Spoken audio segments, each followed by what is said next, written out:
Hey folks, my name is Gromong and you're on my channel. This video is about the most popular anime, if not all-time best known. Them are almost there. A great thing to remember is that popular may not mean good, or the show can just not be to your liking. Also, I will be basing this video on the numbers of popularity from Anilist.co. That is not really accurate, but it is big enough to be reliable. That is why I'll be adding some shows that are above these numbers. The source is in the description below in case you want to check. Finally, watch this video until the end to know if you have watched everything already. Else leave what you didn't know in the comments section below. Without further ado, let's go to the video. The story of No Game, No Life centers around Sora and Shiro, a brother and sister whose reputations as brilliant in not in education, employment, or training. Hikikomori, shut-in, gamers have spawned urban legends all over the internet. These two gamers even consider the real world as just another crappy game. One day, they are summoned to another world where a young boy named Ted appears before them, claiming to be the god of this world. In this world populated by magical creatures, violence is forbidden, humanity is on the brink of extinction, and all matters are settled through games. Using their combined intellect, questionable morals, and considerable guile, it is up to these siblings to swindle their way to the top in a series of increasingly intriguing and deceptively deadly games.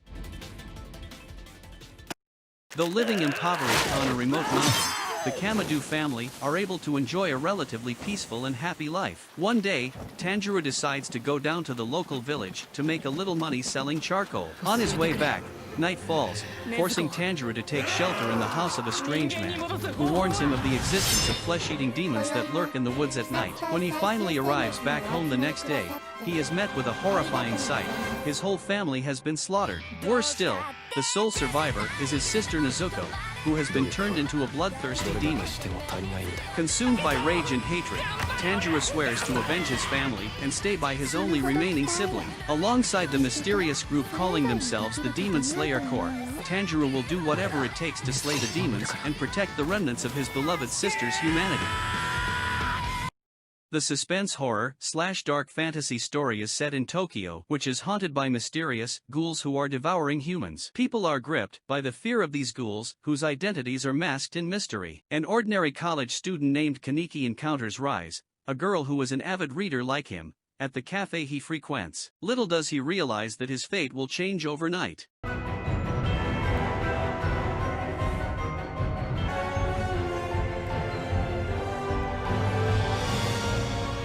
Are you liking this video? I hope so. Subscribe in our channel in case you want to watch others' vids like this one. New videos every Sunday and Wednesday.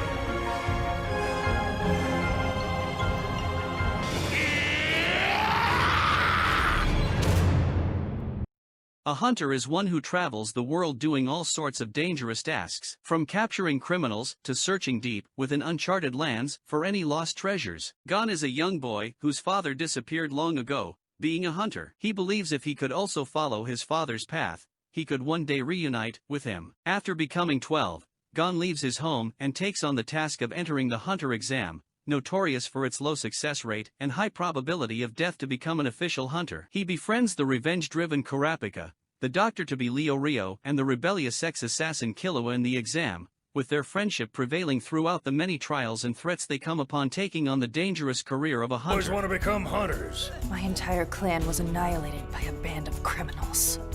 That is why I want to become a hunter. You know it's a suicide mission, right? Mind that there's a very real chance you could end up seriously injured. Death is another.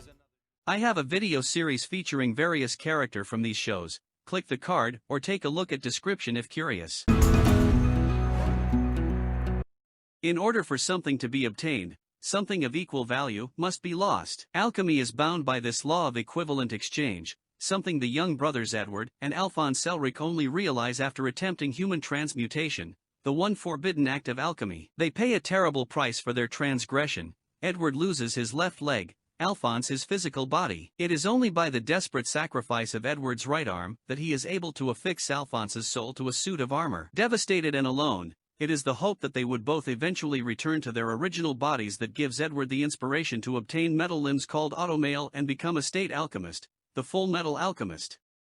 3 years of searching later, the brothers seek the Philosopher's Stone, a mythical relic that allows an alchemist to overcome the law of equivalent exchange. Even with military allies Colonel Roy Mustang, Lieutenant Riza Hawkeye, and Lieutenant Colonel Mize Hughes on their side, the brothers find themselves caught up in a nationwide conspiracy that leads them not only to the true nature of the elusive Philosopher's Stone, but their country's murky history as well.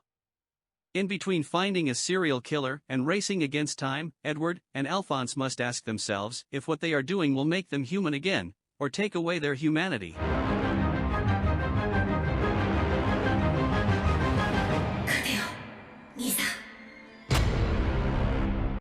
Saotama has a rather peculiar hobby, being a superhero, but despite his heroic deeds and superhuman abilities, a shadow looms over his life. He's become much too powerful, to the point that every opponent ends up defeated with a single punch. The lack of challenge has driven him into a state of apathy, as he watches his life pass by having lost all enthusiasm, at least until he's unwillingly thrust in the role of being a mentor to the young and revenge-driven Genos. In the near future, a virtual reality massive multiplayer online role-playing game, Vermorp, called Sword Art Online has been released where players control their avatars with their bodies using a piece of technology called Nerve Gear. One day, players discover they cannot log out, as the game creator is holding them captive unless they reach the 100th floor of the game's tower and defeat the final boss. However, if they die in the game, they die in real life. Their struggle for survival starts now. Your brain. There's only one way for a player to escape now. You must clear the game. Players, I wish you the best of luck. A single blade can take you anywhere you want to go. Commence attack! Asuna! The only thing I thought about was how... Yagami Light is a 17-year-old genius from Japan who is tired of his life, school, and the state of the world as he knows it. One day, on the way home from class, Light stumbles upon a dark notebook with Death Note written on the front. Intrigued by its appearance, Light reads the first few sentences, only to find out that it states that anyone whose name is written inside will die. Discarding it as a joke, Light continues his daily activities. Soon after though, his human curiosity takes the better of him and prompts Light to try the notebook, discovering the truth behind first sentence. Now, with power in his hands, Yagami Light is on a quest to change the world and become god of the new world. His path to holy status won't be easy however, as another genius, known as L, is working against Light's beliefs and Light himself. Who will win this power of gods between humans? Ridding the world of criminals, but his brand of justice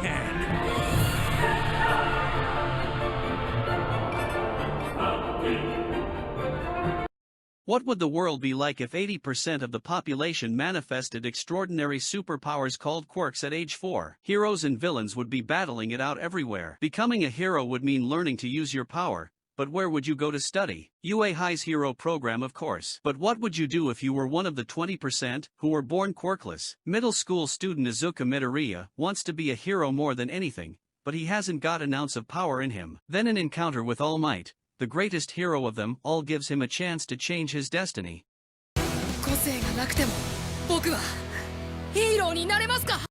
Several hundred years ago, humans were nearly exterminated by Titans. A small percentage of humanity survived by walling themselves in a city protected by extremely high walls, even taller than the biggest of Titans. Flash forward to the present, and the city has not seen a Titan in over 100 years. Teenage boy Eren and his foster sister Mikasa witness something horrific as the city walls are destroyed by a colossal Titan that appears out of thin air. As the smaller Titans flood the city, the two kids watch in horror as their mother is eaten alive. Eren vows that he will murder every single Titan and take revenge for all of mankind.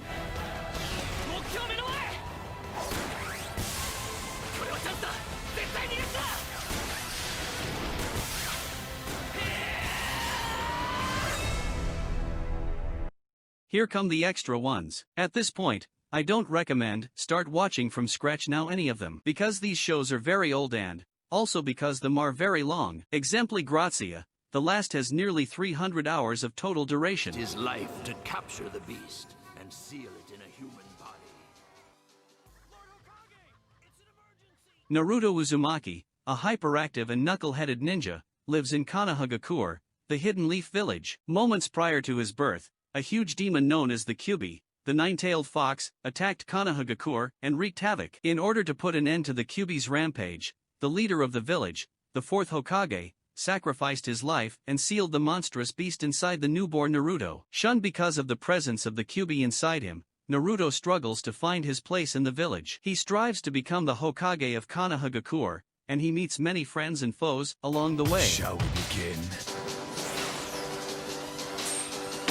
As long as there is one villager who will fight for his friends, lay down his life for his fellows, the village will survive. Until I... Of the village hidden in the leaves. Dragon Ball follows the adventures of the protagonist Son Goku, a strong naive boy who, upon meeting Bulma, sets out to gather the 7 wish-granting Dragon Balls. After becoming a student of martial arts master Mutant Roshi, also known as Kame Sennin, he and his fellow pupil Kuririn enter a tournament that attracts the most powerful fighters in the world. So I've got to keep training to keep you guys safe. Lord Beerus the Destroyer has awoken. I see him clearly. The ultimate fighter. His power will keep me suitably entertained. You've waited long enough. And now the time has come. Toonami is proud to... I will find him. This Super Saiyan God. Gold Roger was known as the Pirate King, the strongest and most infamous being to have sailed the Grand Line. The capture and death of Roger by the world government brought a change throughout the world. His last words before his death revealed the location of the greatest treasure in the world, One Piece. It was this revelation that brought about the Grand Age of pirates, men who dreamed of finding One Piece, which promises an unlimited amount of riches and fame, and quite possibly the most coveted of titles for the person who found it, the title of the Pirate King. Enter Monkey D. Luffy, a 17-year-old boy that defies your standard definition of a pirate. Rather than the popular persona of a wicked, hardened, toothless pirate who ransacks villages for fun, Luffy's reason for being a pirate is one of pure wonder, the thought of an exciting adventure and meeting new and intriguing people, along with finding One Piece, are his reasons of becoming a pirate. Following in the footsteps of his childhood hero, Luffy and his crew travel across the Grand Line, experiencing crazy adventures, unveiling dark mysteries and battling strong enemies, all in order to reach One Piece. あの島で君たちの身に何が起きた？私から一つ提案がある。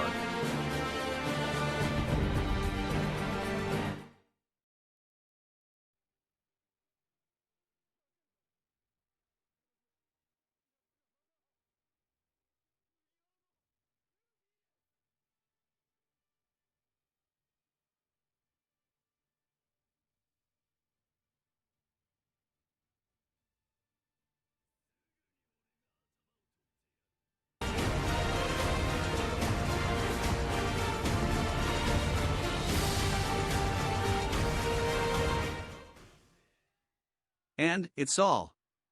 Thanks for watching.